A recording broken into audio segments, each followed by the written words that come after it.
तो नमस्कार और स्वागत है एक बार फिर से आप सभी का आज के इस डिस्कशन में। और आज हम सभी बात करने वाले हैं पावर शेयरिंग के नेक्स्ट टास्क। इसके पहले जितने भी कंटेंट जितने भी टॉपिक्स पे हमने डिस्कशन किया, थोड़ा सा अगर उस पर एक नजर घुमाएं तो वो सभी बिंदु थे पावर शेयरिंग का इंट्रोडक्शंस, पावर शेयरिंग को समझने के लिए दो केस स्टडी जिसमें बेल्जियम और श्रीलंका के केस स्टडी हमने बारी बारी से पढ़ा। उसके अंतर्गत उन सभी एथनिसिटी को, डाइवर्सिटी को उन दोनों देशों ने मेंटेन करने के लिए सबसे पहले देश के केस स्टडी जिसमें कि श्रीलंका की केस स्टडी, और उसमें हमने मेजोरिटेरियनिज्म के कॉन्सेप्ट को पढ़ा, ये क्या होता है, उनके सभी एस्पेक्ट को हमने देखा। आज दूसरे कंट्री यानी सेकंड सिनेरियो की बात हम करेंगे जिसमें कि बेल्जियम के द्वारा जो हम पिछले क्लासेस में उसके एथनिक कंपोजिशन, उसके डाइवर्सिटी, उसके सोसाइटी के स्ट्रक्चर को लिंग्विस्टिक आधार पर हमने अध्ययन किया था। आज हम देखेंगे कि बेल्जियम किस प्रकार अपने यहाँ के एथनिक कंपोजिशन को, अपने यहाँ के एथनिसिटी को कैसे मेंटेन कर रहा है या उसको टैकल करने के लिए क्या कदम उठा रहा है। जैसा कि हमने श्रीलंका की केस स्टडी के अंतर्गत देखा कि श्रीलंका अपने यहाँ पावर शेयरिंग का जो अरेंजमेंट है उसको बिल्कुल अनबायस्ड तरीके से नहीं कर पाता है, जिसकी वजह से वहाँ जो कम्युनिटी है, मेजर जो कम्युनिटी है जिसमें कि हम बोल सकते हैं सिन्हाला कम्युनिटी और तमिल स्पीकिंग कम्युनिटी जो है, दोनों के बीच में डिस्प्यूट क्रिएट होता है, जिसकी वजह से सिविल वार जैसी स्थिति सिचुएशन वहां देखने को मिल जाती है। सेकेंड कंट्री की बात करें जिसमें कि हम लोग बेल्जियम का देखने वाले हैं, और बेल्जियम किस प्रकार किस इनिशिएट के माध्यम से अपने यहाँ की डाइवर्सिटी को या पावर शेयरिंग अरेंजमेंट को करने का इनिशिएट करता है। तो बात करेंगे अगर बेल्जियम की, तो बेल्जियम अपने यहाँ एकोमोडेशन करता है। एकोमोडेशन से तात्पर्य उन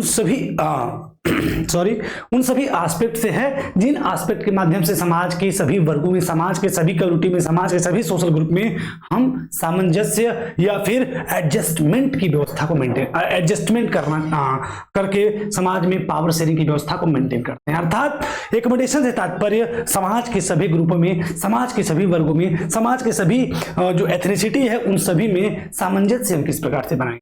तो आइए देखते हैं बेल्जियम क्या इनिशिएट करता है और बेल्जियम कैसे अपने यहाँ के सिस्टम को मेंटेन करने का प्रयास करता है। बेल्जियम की केस स्टडी को एनसीईआरटी बोलता है कि the Belgians leaders took a different path. Belgians के जो लीडर है अपने यहाँ की डाइवर्सिटी को मेंटेन करने के लिए एक अलग ही रास्ता अपनाते हैं, एक अलग ही तरीके से काम करते हैं। अर्थात क्या क्या करते हैं कि they recognize the existence of regional differences and cultural diversities. इसके लिए सबसे पहले अपने किसी भी कदम को उठाने के लिए बेल्जियम के जो लीडर्स हैं, बेल्जियम के जितने भी गवर्नमेंट के मतलब कि गवर्नमेंट के जो अंग हैं, उन लोगों ने सबसे पहले अपने यहाँ की रीजनल जो एग्जिस्ट कर रही थी रीजनल डिफरेंसेस, जो रीजनल डाइवर्सिटी, जो कल्चरल डाइवर्सिटी थी, पहले उसको आइडेंटिफाई किया कि हमारे यहाँ डाइवर्सिफिकेशन किस लेवल पे है, ये कैसी डाइवर्सिफिकेशन है। इसके पश्चात Between 1917 and 1993, they amended their constitution 4 times. उन सभी डाइवर्सिटी को टैकल करने के लिए, मेंटेन करने के लिए उन्होंने अपने संविधान को 1970 से लेकर 1993 के यानी लगभग 23 इयर्स के बीच में अपने संविधान को 4 बार अमेंड किया, 4 बार संशोधन किया। यानी सबसे पहले बेल्जियम के जो लीडर्स हैं अपने यहाँ के एकोमोडेटिव प्रिंसिपल को इंप्लीमेंट करने के लिए सबसे पहले अपने यहाँ की डाइवर्सिफिकेशन को आइडेंटिफाई किया। उसके बाद कुछ कदम उसने उठाए, जैसे कि जो सबसे पहला कदम है कि इस टाइम पीरियड के बीच तक उन्होंने अपने संविधान को 4 बार अमेंड किया, जिससे कि वो अपने यहाँ के व्याप्त डाइवर्सिटी है, एथनिक कंपोजिशन है, सोशल ग्रुप है, सब में पावर शेयरिंग अरेंजमेंट प्रॉपर तरीके से कर पाए। देखिए आगे क्या होता है। For an arrangement that would enable everyone to live together within the same country, जिसकी वजह से मतलब पावर शेयरिंग को टैकल करने का मतलब जो सभी लोग एक कंट्री में रह रहे हैं, सिर्फ रहे ना, वो लिव करें, साथ में रहें, मिलजुल कर रहे हैं, ऐसी व्यवस्था को बनाने के लिए उन्होंने सब कदम उठाए। और constitution prescribe that the number of Dutch and French speaking ministers shall be equal in the central government. यानी कि अगला जो कदम था वहां के लीडर्स का कि इक्वल नंबर ऑफ मिनिस्टर को उन्होंने सेंट्रल गवर्नमेंट में स्थान दिया। अर्थात 2 मेजर कम्युनिटी है। कौन कौन से कम्युनिटी है? एक आपकी डच स्पीकिंग कम्युनिटी है और एक आपकी जो है फ्रेंच स्पीकिंग कम्युनिटी है। ये दोनों कम्युनिटी से संबंधित जो मिनिस्टर थे उनकी संख्या उन्होंने सेंट्रल गवर्नमेंट का फॉर्मेशन करते समय अर्थात सरकार बनाते समय इन दोनों कम्युनिटीज के मिनिस्टर की संख्या क्या कर दी? इक्वल कर दी, जिसकी वजह से French speaking people and Dutch speaking people both are satisfied. यानी कि दोनों क्या हो गए, संतुष्ट हो गए। दोनों क्या संतुष्ट हो गए कि कॉन्स्टिट्यूशन ने कुछ ऐसा ही अरेंजमेंट कर दिया, ऐसे प्रेस्क्राइब कर दिया कि equal number of minister, central government में इक्वल नंबर ऑफ मिनिस्टर कर दिया। अगर 100 मिनिस्टर टोटल है तो 50 आपके डच के हो गए, 50 आपके फ्रेंच स्पीकिंग कम्युनिटी से हो गए। अब देखिए काफी बेहतर सामंजस्य बनाने का प्रयास किया गया दोनों कम्युनिटीज के बीच में, दोनों के इक्वल नंबर ऑफ मिनिस्टर कर दिया गया, जिसकी वजह से thus no single community can make decision unilaterally। जब किसी देश में अगर सिर्फ एक, जैसा कि हमने श्रीलंका के केस स्टडी में देखा कि सिर्फ सिन्हाला को प्रेफर किया गया, और सिन्हाला को सिर्फ प्रेफर करने की वजह से जब कोई किसी एक देश में कोई एक कम्युनिटी, एक समुदाय, एक व्यक्ति अगर हावी रहता है तो अपनी जो है वो डेस्पोटिज्म की तरफ बढ़ जाता है, निरंकुशता की तरफ बढ़ जाता है। लेकिन अगर दोनों कम्युनिटी हैं, साथ में काम करते हैं, दोनों इक्वल है, दोनों की पावर इक्वल है, तो कोई भी अकेले यूनिलेटरली अकेले किसी एक डिसीजन पे नहीं आ सकता, चाहे वो डिसीजन अच्छा हो चाहे वो डिसीजन बुरा हो। अगले एस्पेक्ट की बात करते हैं और क्या क्या कदम उठाए कि many powers of the central government have been given to state government of the 2 regions of the country. बहुत सारी पावर्स, जैसे श्रीलंका केस में सिन्हाला गवर्नमेंट ने पूरी पावर को अपने पास रखा, होल्ड करने का प्रयास किया, अपने डोमिनेंस को रखने का प्रयास किया। लेकिन बेल्जियम के केस में हम देखें तो पूरी पावर, पहली बात तो इक्वल नंबर ऑफ मिनिस्टर कर दिया गया, दूसरी बात सेंट्रल गवर्नमेंट ने ऐसा सिस्टम बनाया कि जो स्टेट गवर्नमेंट है they are not subordinate to the central government, अर्थात सेंट्रल गवर्नमेंट के पास सारी पावर नहीं है, उससे पावर जो है शेयर किया गया, स्टेट गवर्नमेंट के पास भी पावर जो है सेंट्रल गवर्नमेंट से लेकर शेयर किया गया, या फिर सेंट्रल गवर्नमेंट ने पावर जो है स्टेट गवर्नमेंट से भी क्या किया, शेयर किया। नेक्स्ट एस्पेक्ट में देखते हैं कि बेल्जियम के जो लीडर्स हैं जो उन्होंने अलग इनिशिएट किया हुआ है, इसके माध्यम से जो हमने पढ़ा कि many powers of the central government have been given to state government, जिसकी वजह से state governments are not subordinate to the central government. जब आप स्टेट गवर्नमेंट को एम्पावर कर देंगे, एम्पावरिंग कर देंगे, उसको पावर दे देंगे, तो कहीं से भी सेंट्रल गवर्नमेंट जो है स्टेट गवर्नमेंट जो है सेंट्रल गवर्नमेंट के अधीन होकर काम नहीं करेगा, अधीन नहीं रहेगा, उस पर डिपेंडेंसी उसकी नहीं रहेगी, बल्कि दोनों का कोऑपरेशन रहेगा देश को सर्कुलेट करने में। देखिए एक बार फिर से इसको आप लोग रिकॉल करिए कि एकमोडेशन इन बेल्जियम के कॉन्सेप्ट में हमने देखा कि जो बेल्जियम के लीडर हैं, यानी बेल्जियम के जो लीडर्स हैं, उन्होंने क्या एक अलग रास्ता अपनाया। सबसे पहली बात, अपनी जो कल्चरल डाइवर्सिटी और जो रीजनल डाइवर्सिटी थी उसको जो एग्जिस्ट कर रही थी उसको पहले रिकॉग्नाइज किया, उसको पहचाना, जिसकी वजह से अपने संविधान को 4 बार संशोधन किया। 1970 से लेकर 1993 के बीच में अपने संविधान को 4 बार अमेंड किया। उसके पश्चात उन्होंने एक ऐसा अरेंजमेंट बनाया जिससे कि सब लोग एक साथ एक देश में रह पाए, और सबसे पहला जो कदम आपका उठाया गया, उसके बाद भी कुछ कदम उठाए गए, जैसे कि वहां के संविधान ने कुछ ऐसा प्रारूप बना दिया कि number of Dutch and French speaking minister क्या हो गए, सेंट्रल गवर्नमेंट में इक्वल हो गए, जिससे दोनों खुश हैं। इसके बाद जब ऐसा किया गया तो कोई भी एक सिंगल कम्युनिटी अकेले किसी डिसीजन पे नहीं आ सकती, ना ही वो अकेले किसी डिसीजन को खुद वो अकेले ले सकती है, दोनों एक दूसरे के पूरक बन गए, कंप्लीमेंट्री बन गए। इसके बाद बहुत मेनी ऑफ द पावर जो है सेंट्रल गवर्नमेंट ने शेयर किया किसके साथ, स्टेट गवर्नमेंट के साथ, जिसकी वजह से state government are not subordinate to the central government, जिसकी वजह से जो स्टेट गवर्नमेंट है यानी जो राज्य सरकार है वो केंद्र सरकार के अधीन नहीं, बल्कि वो दोनों देश के 2 पहिए बन गए, साथ में कोऑपरेट करके देश को आगे ले जाएंगे।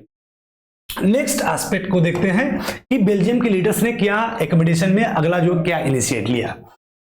ब्रुसेल्स में देश में करने के बाद उन्होंने ब्रुसेल्स में भी कुछ काम किया। ब्रुसेल्स क्या है, कैपिटल सिटी, जैसा कि पहले दिन डिस्कशन के समय आप सभी को बताया गया कि कैपिटल सिटी जो है बेल्जियम की जो राजधानी है, जैसे भारत की राजधानी आपकी दिल्ली है, उसी तरह बेल्जियम की राजधानी है ब्रसेल्स। आप सभी को पता होगा, उसके मैप आप एक बार रिकॉल करिएगा, मैप क्या है, रीजन्स कितने रीजन्स में डिवाइडेड है, उन रीजन्स पे क्या क्या लैंग्वेज बोली जाती है, इन सभी पॉइंट्स को आप लगातार रिकॉल करते रहिए, जिससे आपका ये चैप्टर काफी स्मूथ वे में आपका तैयार रहेगा। कह रहा है कि Brussels has a separate government in which both communities have equal representations. अब इसके बाद स्टेट ये हो गया, पूरे देश की कहानी हो गई। अब हमने देखा कि सेंट्रल वहां की जो कैपिटल सिटी ब्रुसेल्स है वहां पे भी क्या कर दिया, एक अलग गवर्नमेंट बना दी, जिसमें भी बोथ द कम्युनिटीज, कौन सी कम्युनिटीज, कौन सी, फ्रेंच स्पीकिंग और डच स्पीकिंग जो कम्युनिटीज है इनके भी इक्वल रिप्रेजेंटेटिव बन गए, इनको भी रिप्रेजेंट करने, मतलब कि जैसे देश में इक्वल नंबर ऑफ मिनिस्टर कर दिए गए, उसी तरह कैपिटल सिटी में भी इक्वल नंबर ऑफ रिप्रेजेंटेटिव बना दिया गया, यानी इक्वल नंबर ऑफ मिनिस्टर कर दिए गए, यानी दोनों देश में भी इक्वल हो गए और राजधानी यानी कैपिटल सिटी में भी इक्वल हो गए। दोनों जगह डाइवर्सिटी थी, दोनों को मेंटेन करने के लिए दोनों जगह पे इक्वल नंबर ऑफ रिप्रेजेंटेटिव कर दिया गया। इसके बाद आपका the French speaking people accepted equal representation in Brussels because the Dutch speaking communities have accepted the equal representation in the central government. जायज सी बात है। पता होगा आप सभी को कि पूरे देश में कौन था अधिक, राजधानी में कौन था अधिक, पूरे देश में कौन था, राजधानी में कौन था। जो देश में अधिक था वो राजधानी में कम था, जो राजधानी में अधिक था वो देश में कम था। ये बात आपको पता होगा। तो जिसने देश में कंप्रोमाइज अगर किसी एक ने कर लिया तो एक ने राजधानी यानी कैपिटल सिटी में उसको एक्सेप्ट कर लिया। चलो भाई आपने मुझे देश में एक्सेप्ट किया तो मैं आपको कैपिटल सिटी में एक्सेप्ट करता हूं। कितना शानदार अरेंजमेंट है पावर शेयरिंग का, बिल्कुल हम उसको अप्रिशिएट कर सकते हैं। So apart from the central and state government there is a third kind of government जिसको हम कहते हैं कम्युनिटी गवर्नमेंट। अब एक गवर्नमेंट बना दिया उन्होंने सेंट्रल लेवल पे, एक बना दिया स्टेट लेवल पे और कैपिटल सिटी को भी मेंटेन कर दिया। इसके बाद एक थर्ड काइंड था ऑफ गवर्नमेंट भी उन्होंने बना दिया जिसको हम लोग बोलते हैं कम्युनिटी गवर्नमेंट, जो कि कल्चर के बेस पे, वहां लैंग्वेज के बेस पे, एथनिसिटी के बेस पे या रिलीजन के बेस पे किसी भी आधार पे हो सकती है। एक थर्ड लेवल की भी गवर्नमेंट बना दिया उस डाइवर्सिटी को मीट करने के लिए, कंप्लीट करने के लिए, टैकल करने के लिए। कहाँ की व्यवस्था हम लोग चर्चा कर रहे हैं, तो हम लोग बात कर रहे हैं बेल्जियम की। नेक्स्ट एस्पेक्ट में हम देखते हैं कि which is elected by the peoples belonging to the one language community. ये कम्युनिटी गवर्नमेंट क्या है? किसी एक लैंग्वेज की, एक कम्युनिटी की, एक धर्म के, एक सोशल ग्रुप के गवर्नमेंट व्यवस्था को टैकल करने के लिए, मेंटेन करने के लिए, पावर को शेयर करने के लिए एक थर्ड कंसेप्ट गवर्नमेंट बना दिया गया जिसको हम लोग बोल सकते हैं कम्युनिटी गवर्नमेंट, यानी सामुदायिक सरकार भी हम बोल सकते हैं इसको, जो कि किसी एक विशेष लैंग्वेज की, किसी एक विशेष समुदाय से समुदाय को रिप्रेजेंट करने के लिए, एम्पावर करने के लिए बनाई गई। इसके बाद एग्जाम्पल में चाहे डच, फ्रेंच, चाहे German speaking, no matter where they live, कहीं भी रहते हो, किसी भी लैंग्वेज को बोलने वाले हो, किसी भी कम्युनिटी के हो, उन सबको मेंटेन करने के लिए, उन सबको एम्पावर करने के लिए एक थर्ड काइंड ऑफ गवर्नमेंट बना दिया गया जिसको हम बोलते हैं कम्युनिटी गवर्नमेंट। चलिए लास्ट पॉइंट आपका एकोमोडेशन इन बेल्जियम में क्या है कि the Belgian leaders took a different path, this government has power to regarding cultural, education and language related issue. अब ये जो गवर्नमेंट बनी, जो कम्युनिटी गवर्नमेंट की बात कर रहा है कि इस गवर्नमेंट के पास कल्चरल, एजुकेशनल, लैंग्वेज, इन सभी रिलेटेड इशू से संबंधित सभी मुद्दों पे ये अपना काम खुद कर लेते थे, जिसकी वजह से दोनों कम्युनिटी के बीच में डिस्ट्रस्ट, कंफ्लिक्ट, डिस्प्यूट किसी भी प्रकार से क्रिएट नहीं होता था। नेक्स्ट एस्पेक्ट में बात करें तो Belgian model very complicated but this arrangement have worked well so far and they help to avoid civic strike between the two major groups. और इसी वजह से इतना शानदार अरेंजमेंट की अगर बात करें कि बेल्जियम मॉडल, जैसा कि हमने प्रीवियस क्लासेस में पढ़ा कि बेल्जियम में जो एथनिसिटी थी, जो डाइवर्सिफिकेशन था वो काफी कॉम्प्लिकेटेड था। देख के लग रहा था कोई देश में अधिक है, कोई कैपिटल सिटी में कम है, कोई लैंग्वेज बोल रहा है, कोई लैंग्वेज बोल रहा है, कैसे इसको टैकल करेंगे।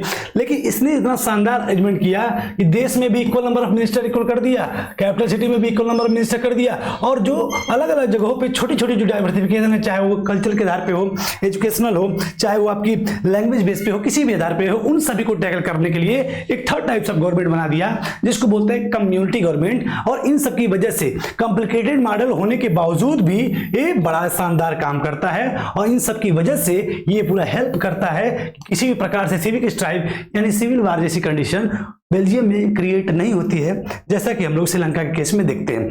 इसको अप्रिशिएट हम लोग भी कर सकते हैं, और इसको जो है यूरोपीय यूनियन ने भी सेलिब्रेट किया, क्योंकि जब when many countries of Europe comes together to form the European Union they chosen the Brussels as its headquarter. तो ब्रुसेल्स को उस चूंकि ब्रुसेल्स जो है यूरोपीय यूनियन को, एक यूनियन को रिप्रेजेंट करने के लिए इन्होंने अपने यहाँ की डाइवर्सिटी को इतना शानदार मेंटेन किया कि इसको देखते हुए जब यूरोपीय यूनियन, यूरोपीय देशों का जो एक संघ बना, समूह बनने लगा, इन्होंने अपना हेडक्वार्टर ब्रुसेल्स को ही डिक्लेयर कर दिया, क्योंकि जो देश सभी डाइवर्सिटी को मेंटेन करते हुए सबको लेकर आगे बढ़ रहा है, डाइवर्सिटी को मेंटेन कर रहा है, हर व्यक्ति को पावर शेयर कर रहा है, तो इससे बेहतर कौन सा देश हो सकता है अपना हेडक्वार्टर बनाने के लिए। तो यूरोपीय यूनियन ने ब्रुसेल्स को अपना हेडक्वार्टर बना दिया। इन पूरी व्यवस्थाओं को देखते हुए। तो हमने देखा 2-3 पॉइंट्स जिसमें कि बेल्जियम जो है कैसे अपने यहाँ की डाइवर्सिटी को मेंटेन करता है, अपनी व्यवस्था को मेंटेन करता है। एक बार फिर से रिकॉल करते हैं, बेल्जियम जो कि हम जानते हैं 4 देशों से अपनी बॉर्डर को शेयर करता है। इन चारों देशों में कौन कौन से, फ्रांस, जर्मनी, लग्जमबर्ग, ऊपर जो है यूनाइटेड किंगडम ऑफ नीदरलैंड, इन सभी से बॉर्डर शेयर करता है। एथनिसिटी 59%, 40%, 80%, 20%, 1%, ये सारी चीजें आपके दिमाग में होनी चाहिए। और इसके पश्चात इन सभी डाइवर्सिटी के बाद कैसे इस डाइवर्सिटी को मेंटेन करता है, इसके लिए वो पूरा देश में इक्वल नंबर ऑफ मिनिस्टर, चाहे वो डच स्पीकिंग हो चाहे फ्रेंच स्पीकिंग हो, पूरे देश में कर दिया। और इसके बाद राजधानी यानी कैपिटल सिटी में भी इक्वल नंबर ऑफ मिनिस्टर कर दिया। और इसके बाद जो अलग अलग जगहों पे कम्युनिटी लेवल पे, चाहे लैंग्वेज बेस पे हो, चाहे रिलीजियस बेस पे हो, चाहे वो लैंग्वेज बेस पे हो, किसी भी आधार पे जो डाइवर्सिफिकेशन है, उस डाइवर्सिफिकेशन को भी मेंटेन करने के लिए एक थर्ड टाइप्स ऑफ गवर्नमेंट बना दिया, जिसको हम बोल सकते हैं कम्युनिटी गवर्नमेंट। और इस प्रकार ऐसा करने से ये अपने यहाँ क्रिएट होने वाली सिविल वार जैसी किसी भी कंडीशन से अपने देश को अवॉइड कर लेता है, बचा ले जाता है और देश में शांति व्यवस्था बहाल हो जाती है। तो आपने देखा कि पावर शेयरिंग एक देश ने बिल्कुल अनबायस तरीके से की, उसका रिजल्ट क्या आया। पावर शेयरिंग किसी देश ने बहुत ही बायस तरीके से की, उसका क्या रिजल्ट आया। सो इन दोनों देशों के एग्जाम्पल से हमको ये समझ पा रहे हैं कि पावर शेयरिंग बहुत इंपॉर्टेंट है, बहुत जरूरी है। पावर शेयरिंग कैसे करना चाहिए या कैसे होनी चाहिए या नहीं होती है तो क्या होता है, इन सभी बिंदुओं पे हमने श्रीलंका और बेल्जियम की इन दोनों केस स्टडी, एथनिक कंपोजिशन, दोनों ने अपने यहाँ मेजोरिटेरिज्म, एकोमोडेशन दोनों इनिशिएट को करते हुए अपने देश को कैसे मेंटेन किया, एज अ रिजल्ट क्या आया और उस रिजल्ट से हमको क्या सीखना है, इस पूरे चैप्टर में अब हमारा शुरू होता है। तो अब प्रश्न बनेंगे कि why power sharing is desirable, जिसको हम अगले सेशन में, अगले नेक्स्ट डे में हम लोग डिस्कस करेंगे। आज हमने जितना पढ़ा उसमें हमने पढ़ा कि बेल्जियम एकोमोडेटिव प्रिंसिपल को कैसे अडॉप्ट करता है, कैसे अपने यहाँ डाइवर्सिटी को मेंटेन करता है। तो आज के इस सेशन में इतना ही। Thank you everyone, thank you.